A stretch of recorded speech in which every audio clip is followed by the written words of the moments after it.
What's up, guys? Your boy Chad Viper, and today we have this Melee Marth guide. So I've gotten back into Melee recently. I've been playing in some tournaments the last couple weeks at the College of New Jersey. It's been pretty well. Mostly trying to get my hands back moving at the same speed with the wave dash L cancel stuff. Um, that type of thing. Getting back into it slowly, making some progress. Kind of playing off fundamentals and old school. You know, these new school kids kind of run the game now with their fancy tech skill. But I've been playing old school. But Marth is kind of school school neutral or neutrality when it comes to old school, new school. I was playing Falco for some time, so I just wanted to do this quick Marth guide because I've been leveling up, and there's some things I noticed that high level players do that low level players don't do at all. So the first thing I want to take account is Marth is a spacing character. If you play Marth, you're typically the type of player who's going to outspace your opponent and beat them just basically in the spacing game. That's Marth's whole thing is spacing. He has no projectiles, pretty good grab range, so it's all about spacing when it comes to Marth. Now, as far as his spacing, I guess you guys should know what dash dancing is. You primarily want to keep moving in melee. You don't want to like stand around and stuff because you can get punished like that. But you generally want to dash dance right outside of Marth's sword length at all times. I see a lot of players who like they'll be running from their opponent because they're getting pressured, and they'll run like all the way to the other side of the screen, or they'll run out past that zone. That's not typically what you want to do, because once you give up that space that's right outside his sword space, you're back into the neutral game and you're not applying any pressure. So if you're trying to get away from your opponent, try to get away, but in that space where it's right outside his sword range. If you're dash dancing in that space right outside Marth's sword range, your opponent's always going to be fearful because you could go in for a jump cancel grab at any time or a short hop fair.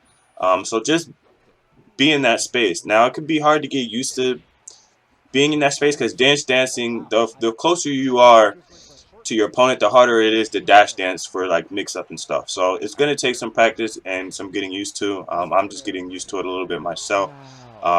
But I noticed high level player, been watching PPMD the last few days, and he is always inside that range, guys. He never is like on the other side of the screen or even two sword lengths away from his opponent. He's always like right outside that range, like always, always, always, always.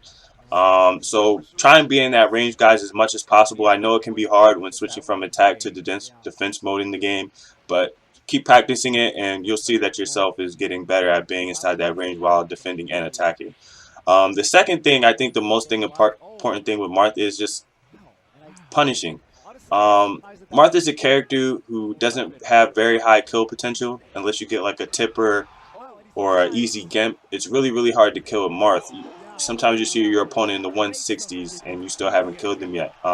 So punishing is very important with Marth because Marth can be comboed very, very easily by like all characters in the game just because of Marth's width class. Fox is going to drill kick shine you into grab into U-air, up grab into U-air. Captain Falcon can easily knee the shit out of Marth in the air. Falco can pillar the mess out of Marth. So to kind of close that gap, you want to try and punish everything with tipper and combo as much as you can. For spacies, you know you can chain grab spacies. If you get spacies on the platform, it's basically over because you can do short hop, up air, or up tilts. So just be mindful that you kind of want to get as much damage off everything as possible. Even tech chasing, if you do miss a grab, try and tech chase and put a fair forward smash when they're getting up. As far as stages with Marth is pretty viable on all stages. I hate Fountain of Dreams, but what player doesn't?